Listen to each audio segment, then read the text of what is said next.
حفظ قرآنك ولا شيء ذا هجاكسن سيأظهر مرك وقارتو قب هجاكسن تقوضونها أهاتو لجركاقا حميقاقونها سريو قب هولسا. بسم الله الرحمن الرحيم. إن الحمد لله نحمده ونستعينه ونستغفره ونعوذ بالله من شرور أنفسنا ومن سيئات أعمالنا. من يهدي الله فهو المهتد ومن يضلل فلا هادي له، وأشهد أن لا إله إلا الله وحده لا شريك له، وأشهد أن محمدا عبده ورسوله وصفيه وخليله. يا أيها الذين آمنوا اتقوا الله حق تقاته ولا تموتن إلا وأنتم مسلمون. يا أيها الناس اتقوا ربكم الذي خلقكم من نفس واحدة وخلق منها زوجها وبث منهما رجالا كثيرا ونساء، واتقوا الله الذي تساءلون به والأرحام إن الله كان عليكم رقيبا. يا أيها الذين آمنوا اتقوا الله وقولوا قولا سديدا يصلح لكم أعمالكم ويغفر لكم ذنوبكم، ومن يطع الله ورسوله فقد فاز فوزا عظيما. ما بعد، أخوتي في العقيدة، أولا سلام الله عليكم ورحمته وبركاته. ثانيا waxaan u mahadnaqayaa bacd allahi subxaanaه wa tacaala walaalada diyaariya kulankan iyo markaska reer abu hurayra maamul iyo shacabkiiba. marka labaad, haddii aan deriskan bilaabo, deriska lay dhiibay waxaa la idhahaa miftaax asacaada azawjiya, furaha badhaadhaha qoyska ama sareedada qoyska. qoyska muslimka ah inuu liibaano oo uu badhaadho ku noolaado ama sareedo ku noolaado, furaha wuu u baahan yahay. asal waxaa islaamka aynu garanaynaa inuu yahay nidaamkii alla soo dejiyo lagu dhaqmo, sidii alla uu doortay dadku inay u dhaqmaan, rag iyo dumar, qoys mid yar iyo mid weyn, in loo dhaqmo. laakiin waxaan isku dayaynaa bal bacd alashyaa inaan tilmaamno. waxaynu tilmaami karnaa ziwaajku ama guurku waa sharika bayna zawjayn, ama waa nolol ay wadaagayaan laba qof oo markii hore ajanabi kala ahaa, dabeetana isaga raalli noqday inay nolosha isku darsadaan. waxay yidhaahdaan shirkadaasi waxaa asal u ah, ra'samaalkeeda koowaad bay yidhahdaan huwa alxub. shirkadaasi ra'samaalka keliya ay leedahay ee asalka ka ahi waa kalgacal. ilaahina subxaanaه wa tacaala qur-aanka wuxuu ku tilmaamaya fi suurati alacraaf: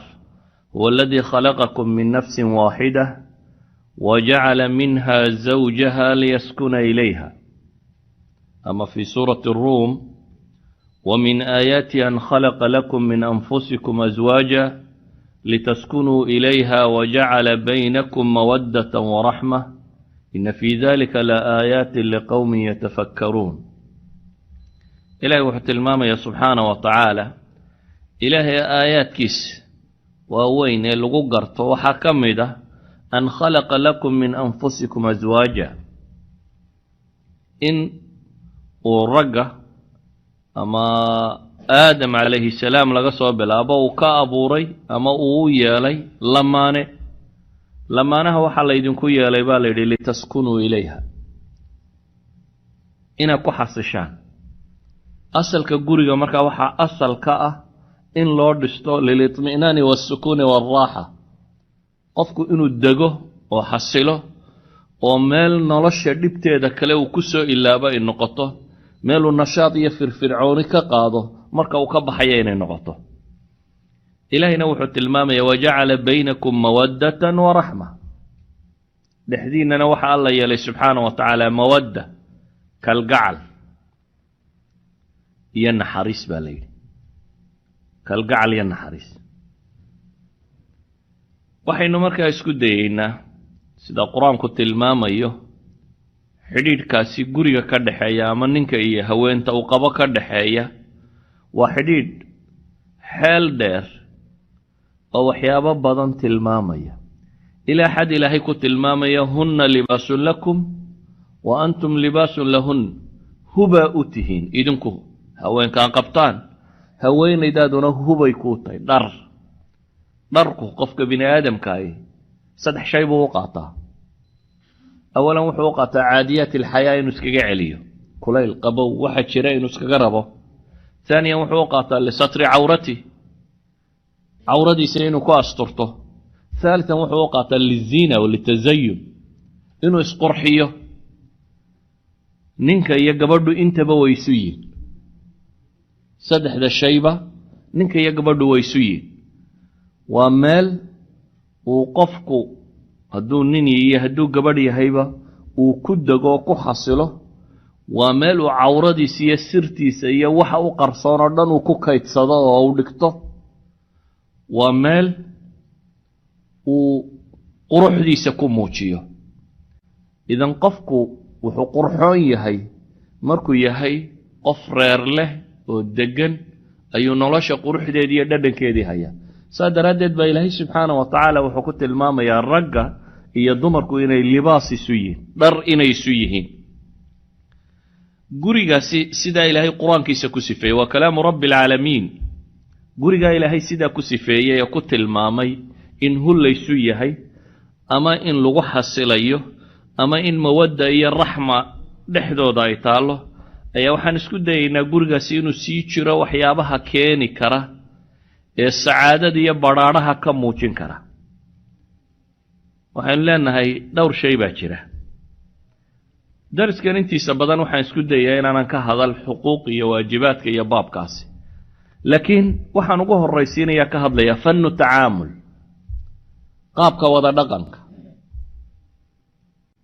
qaabka wada dhaqanku maadaama asaaskiisuba uu xub iyo kalgacal yahay waa inuu ku salaysnaadaa kalgacalkaasi iyo sidii loo xoojin lahaa jacaylkaasi ama kalgacalka ama isu hilowgaasi inuu beermo oo koro oo kobco sacaadadu markaa waxay ku xidhan tahay in laga ilaaliyo munaqasaadkiisa ama waxyaabaha waxyeelaya in la taqliiliyo kalgacalkuna waa wax la beero sideedaba xubbiga waxay yidhaahdaan kalgacalku waa tilka alxaala alatii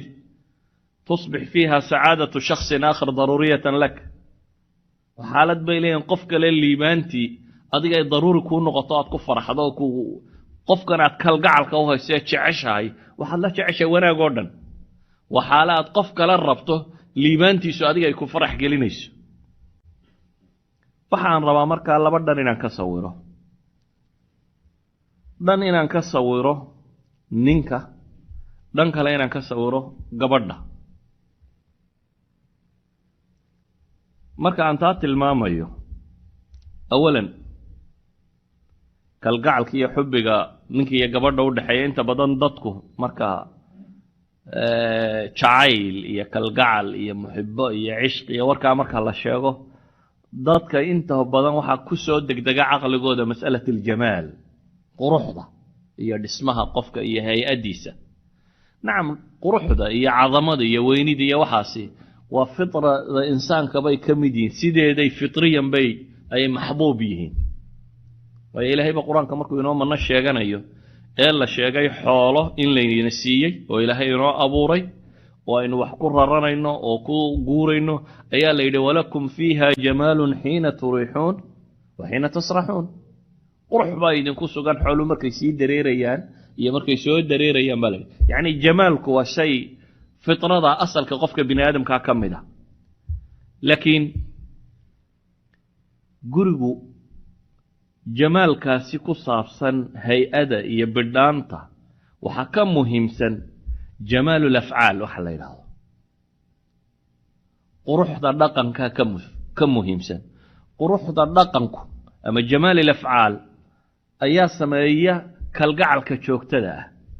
waayo jamaalka jasadigee sare ee muuqda waxyaabaha ugu horreeya ee lumaabuu ka mid yahay marka muddo la wada joogo da'ba iska socota sadaradeed waa tarahulaat baba waa muuqaalkii hore isbedel baa markiiba ku yimaada laakiin waxa loo baahan yahay in gurigu ku dhisnaade kalgacalkiisu ku salaysan yahay waxa uu ka asala jamaal al-af'aal sida awgeed reerka saciidka ahi bay yiraahdaan waa reerka shuclat al-hubb aanay marna gamaarin shamaca kalgacalku waa reerka aan la daminin bay yiraahdeen aanu damin si kale marka loo tilmaamo awaas waxyaabaha dadka isku xidhay caatifada ahi waa reerka aanay marnaba naaqusin laakiin ma aha shaygaas shay sida wajbati alghadaa inta mar la isu dhigo la dhergo saa la ahaado walidaalika waxay yidhahdaan xubbiga iyo kalgacalku waxaa laga yaabaa caawa inaan ku hadlayo luqo ay ku fiican tahay intii guur ku jirta un inay dhegaysato amase inta haabanaysa ag joogta walidaalika maadaama sacaada zawjiya ka warramayo waa runtii luqo gaara waxaa la yidhahdaa kalgacalka waxaa loo yaqaano sidiisaba wuxuu leeyahay funuun kalgacalku ama jacaylku wuxuu leeyahay funuun lagu taqdiyeeyo ama lagu beero qaab loo koriyo loo kobciyo misaalan axaadiista nebiga iyo ku noqono sunnada nebiga salawaatu ullahi wasalaamu calayh iyo qur-aanka waxaa laga yaabaa inay inta badan dadka ay agtooda ghariib ku tahay iyadoo jacayl nin iyo gabadh dhexdii jooga laga warramayo in haddana qur'aan iyo xadiis aanu kutubul fan kama warramayo laakiin waxa aan tilmaamayo dhami waa waxaan daliil uga keeni doono min kitaabillahi subxaanahu wa tacaala iyo min sunnati nabiy salawaatu ullahi wasalaamu calayh ama dhaqankii nebiga iyo saxaabada iyo dadkii wanaagsanaa kalgacalku wax beerma horta inuu yahay nebi maxamed baa wuxuu tilmaamayaa ashyaa dadka muslimiintii hadday sameeyaan isjacaylkooda uu badanayo مثلا النبي يقول عليه صلوات الله وسلامه عليه تهادوا تحابوا حديث صحيحة هديات قيصصية أو حيث هدية واستعلان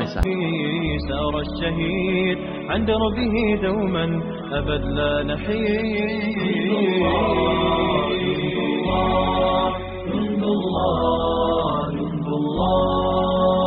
أبدا لن نحيد أبدا لن نحيد عن خطى الإيمان دربنا درب قويم دربنا درب قويم بالهدى القرآني